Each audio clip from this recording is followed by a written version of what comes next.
people of the book. I'm told that confession is good for the soul. At least they had the good sense and common courtesy to say where Mohammed stole his material. Tabari. Iblis wanted to meet them in paradise, but the keepers prevented him from entering. He went to a snake, an animal with 4 feet like a camel. Iblis tried to persuade it to let him enter its mouth and take him to Adam.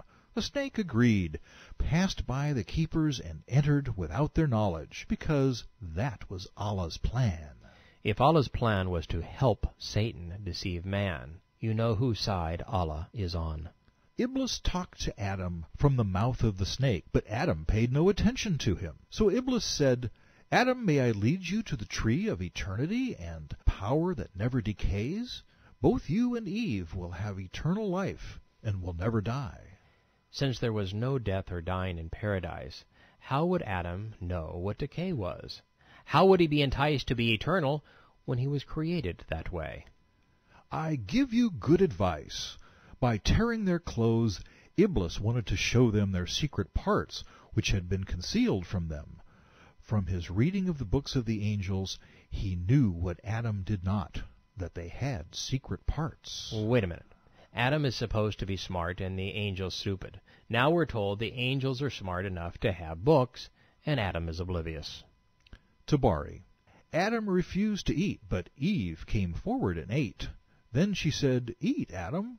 I have had it, and it has done me no harm. But when Adam ate, their secret parts became apparent to them, and they started to cover themselves with leaves of paradise stitched together.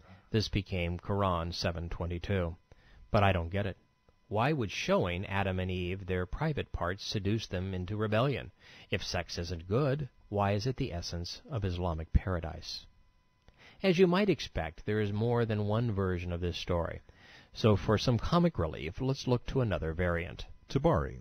Iblis proposed to the animals on earth that they should take him into paradise so that he could speak with Adam and his spouse, but every animal refused. Finally he spoke to the snake. It was dressed and walking on 4 feet, but Allah then undressed it and made it walk on its belly. Conjuring up the image of a dressed snake walking with a fiery gin in its mouth, on 4 feet, being undressed by God, takes some doing. Over the next few pages, the man solely responsible for inventing Islam, Allah and the Quran, said, The tree's branches were intertwined, and it bore fruit which the angels ate to live eternally. Then Adam went inside the tree to hide, and Eve cut the tree, and it bled. The feather that covered Adam and Eve dropped off. So Now, Eve, as you cause the tree to bleed, you will bleed every new moon. And you, snake, I will cut off your feet, and you will walk slithering on your face. For giggles. Some camels were originally jinn. And it was a tree which made whoever ate from it defecate, but there must be no feces in paradise. Since the angels ate from it to live eternally, where might they have answered the call of nature? For another insight into the mind of Mohammed, and therefore into the character of his God, Tabari. Allah said, It is my obligation to make her bleed once every month, as she made this tree bleed. I must also make Eve stupid, although I created her intelligent. Zayed, Muhammad's adopted son, said, In Tabari, Because Allah afflicted Eve, all of the women of the earth menstruate and are stupid. It's a wonder there are any Muslim women. It's a wonder feminist organizations are silent. Why do they tolerate a doctrine that demeans 600 million women? An interesting insight here is also that Eve does not appear in the Old Covenant scriptures. It's Chaba, which means life-giver. Eve is the name of a pagan goddess. Not being very smart, Muhammad and Allah picked up on the pagan corruption of the sun goddess rather than call Chaba by her scriptural name. Tabari. I heard him swear by Allah unequivocally. As long as Adam was in his right mind, he never would have eaten from the tree. Eve gave him wine and got him drunk. She led him to the tree. Muhammad didn't like women very much. That much is obvious. Bukhari. The Prophet said, But for the Israelis, meat would not decay. If it were not for Eve, wives would never betray their husbands. He didn't like Jews either. The messenger said, Friday was the Lord of days. On Friday Adam was created and cast down to the earth. The duration of Adam and Eve's stay in paradise was 5 hours. As usual, Muhammad had a reason for enduring the criticism these preposterous accounts surely brought him. Friday was important. Muhammad and his followers had previously observed the Jewish Sabbath and prayed facing the Temple Mount in Jerusalem. It seemed only natural. They had taken everything else from the Jews. But eventually the Jews in Yathrib, today's Medina, mocked the messenger one too many times. So Muhammad decided to differentiate his Islam from the religion of his tormentors. Saturday was theirs. Sunday was taken. So Friday became the Lord of days. All Muhammad needed was a little justification. What do you suppose happened to Adam once he was deported? The Bible picks up the story in Mesopotamia, where recorded history began, but not Islam. Muhammad had another agenda. Tabari.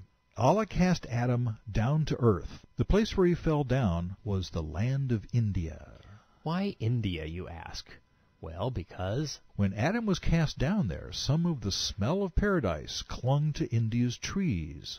Aisha, Muhammad's wife, told us that he said, The things I love most are women and perfume. The prophet was simply trying to excuse his preoccupation with smelling good.